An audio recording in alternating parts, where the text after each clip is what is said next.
Hello students, मैंने कल आपको एक्सरसाइज 3.5 का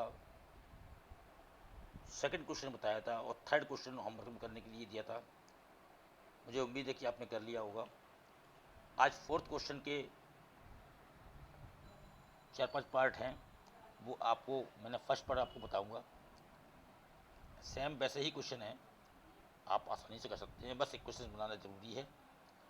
फर्स्ट क्वेश्चन नंबर 4 है, from the pair of linear equations in the following problem and find their solutions if they exist by any algebraic method. इसका first part है, ए part of monthly hostel charges in fixed and the remaining depends on the number of days one has taken food in the mess. When a student A takes food for 20 days, she has to pay rupees 1000 as hostel charges, whereas a student B who takes food for 26 days pays rupees 1180 as hostel charges. Find the fixed charge and the cost of food per day. आप मुझे एक question बनानी है। Question में क्या है, मैंने late कर लिया है, फिक्स चार्ज मैंने एक्स मान लिया है, लेट कर लिया है, और cost of food per day Y मान लिया है। अब वो ये कह रहा है इस क्वेश्चन में, a part of monthly hostel charge. Monthly hostel charge कैसा है, उसमें फिक्स चार्ज भी है और खाने का भी चार्ज है पर डे का।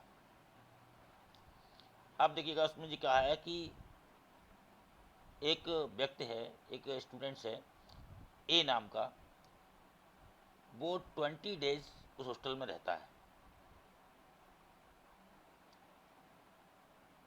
और खाना खाता है, तो 20 डेज में उसे 1000 रुपये पे करना पड़ता है। और जो बी स्टूडेंट्स है वो 26 डेज रहता है, वो 1180 रुपये चार्ज करता है। तो अब देखिएगा, इस हॉस्टल का फिक्स चार्ज जो है वो तो मंथली हॉस्टल चार्ज जो है वो एक्स रुपये है। अब एक्स रुपये चार्ज हो गया और 20 रुपीज़ उसने 20 डेज उसने भोजन किया अकॉर्डिंग टू क्वेश्चन। अब एक दिन का चार्ज फूड का उसका 22 रुपये है, तो 20 डेज का 20 बाई हो गया। इन दोनों को ऐड करेंगे, उसने चार्ज को टोटल कितना दिया, 1000 रुपये। सिमिलरली तो बी स्टूडेंट्स है, वो 26 डेज रहता है, फिक्स चार्ज एक्स रुपये है, 26 डेज का 26 बाई हो गया, टोटल चार्ज उसका 1180 हो गया। अब आपको ये दो एक क्वेश्चन बन गए। इन क्वेश्चन को मैंने आपको बताया है क्रॉस मल्टीप्लिकेशन मेथड को, वैसे ही आपको करना है। अब मैंने इसमें एक क्वेश्चन के सी पार्ट्स को,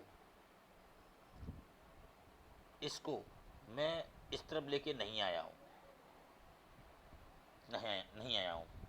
अब देखिए इसे मैं कैसे करता हूँ, फिर समझ लीजिएगा, मैं बता चुका हूँ फिर भी। अब मैंने बी कोएफिशिएंट ऑफ बाई, जो बी सेक्शन जी है, इसको मैंने लिख दिया 20 26, B1 B2 दोनों प्लस के हैं। ये C1 और C2 लिख दिया मैंने 1000 1180, और फिर मैंने लिख दिया ए वाले 1 है, ये है ही नहीं एक्स का कोएफिशिएंट, तो 1 मानते हैं हम। फिर बी वाले हैं ये 20 और 26, इनका हमने क्रॉस साइन लगा दिया। अब जब सी को हम इक्वल के उस तरफ रखते हैं, अलग रखते हैं हम, तब मैंने आपसे एक बार बताया था, या तो हम इसमें हम माइनस लिख करें, इसमें इन दोनों माइनस करें, और नहीं करते हैं प्लस भी करते हैं, जैसे मैंने आज किया है प्लस, तो यहाँ पर हम -1 लगाते हैं 1 की जगह पर। ये ध्यान रखना है बस आपको, और कुछ नहीं करना। अगर आपने यहाँ पर प्लस किया है तो प्लस का मतलब ये है जो इस तरफ है, जो साइन है इक्वल के इस तरफ जो साइन लगे हुए हैं वही साइन यहाँ लगाना है, और इसके अपोजिट साइन लगाएंगे तो हमें यहाँ पे 1 नहीं रखना है, बस इतना ध्यान रखिएगा। अब देखिएगा x अपॉन इन दोनों को मल्टीप्लाई कर लिया,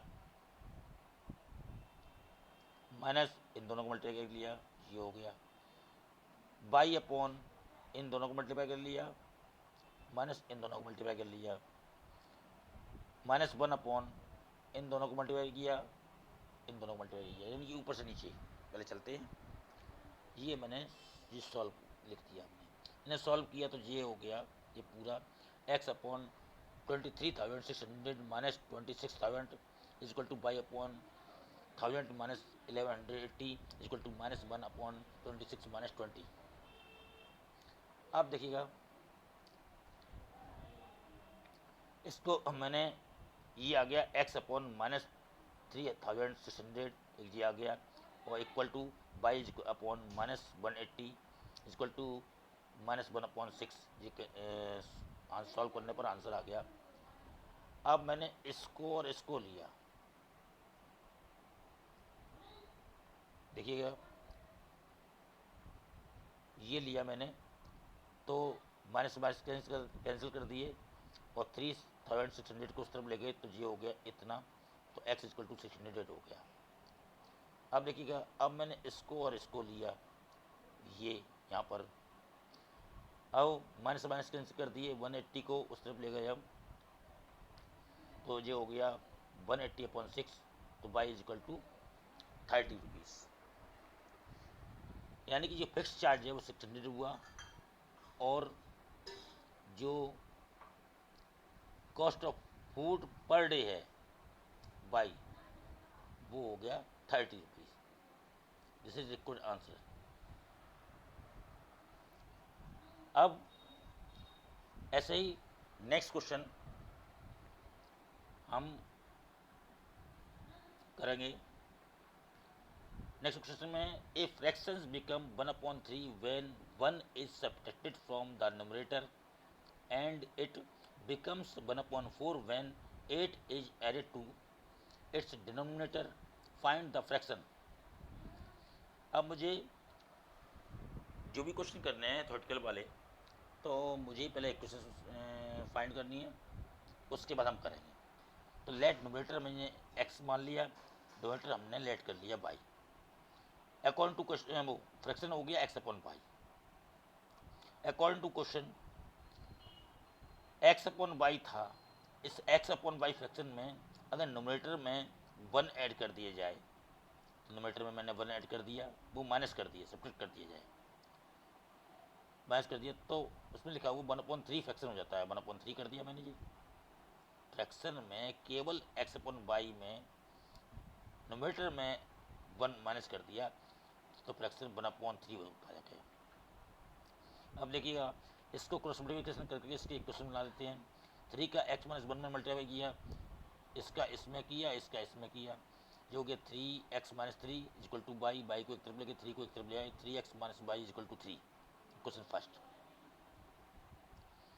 अब देखिएगा अब उसमें नेक्स्ट उसमें ये लिखा हुआ है it becomes 1/4 when 8 is add to the its denominator. अगर इस फ्रैक्शन में, इस फ्रैक्शन के डिनोमिनेटर में 8 ऐड कर दिए जाएं, जोड़ दिए जाएं, तो ये जोड़ दिए मैंने, तो फ्रैक्शन हो जाता है 1/4, 1/4 हो गया। अब ऐसे ही इसे क्रॉस मल्टीप्लिकेशन कर दीजिएगा इस ढंग से, तो x का 4 मल्टीप्लाई किया तो 4x हो गए, और 1 का इसमें 4 y प्लस 8 में किया तो y प्लस 8 हो गए, y को ट्रांसफर कर दिया तो 4x minus y equal to 8 हो गया। Question number 2। इस एक्सरसाइज के जितने भी क्वेश्चन हैं, जितने भी क्वेश्चन हैं वो आपको क्रॉस मल्टीप्लिकेशन मेथड से ही सॉल्व करने हैं। अब मैंने 2 क्वेश्चन बना दिए, मैं लिख दिया नीचे solve the remaining questions yourself by cross multiplication method, यानी कि रिमेनिंग क्वेश्चन है, ये इसका रिमेनिंग पार्ट है, रिमेनिंग क्वेश्चंस हैं, ये इसका आगे क्वेश्चन आपको, ये क्वेश्चन फर्स्ट सेकंड से आपको क्रॉस मल्टीप्लिकेशन मेथड से इसे सॉल्व करना है। ये अभी अनसॉल्व्ड है, और इसके आगे पार्ट के क्वेश्चन हैं, अगर आपके पास बुक्स हैं तो उससे देख लीजिएगा, अगर बुक्स नहीं है तो मैं आपको क्वेश्चंस सेंड कर दूंगा। Okay, thank you, have a nice day.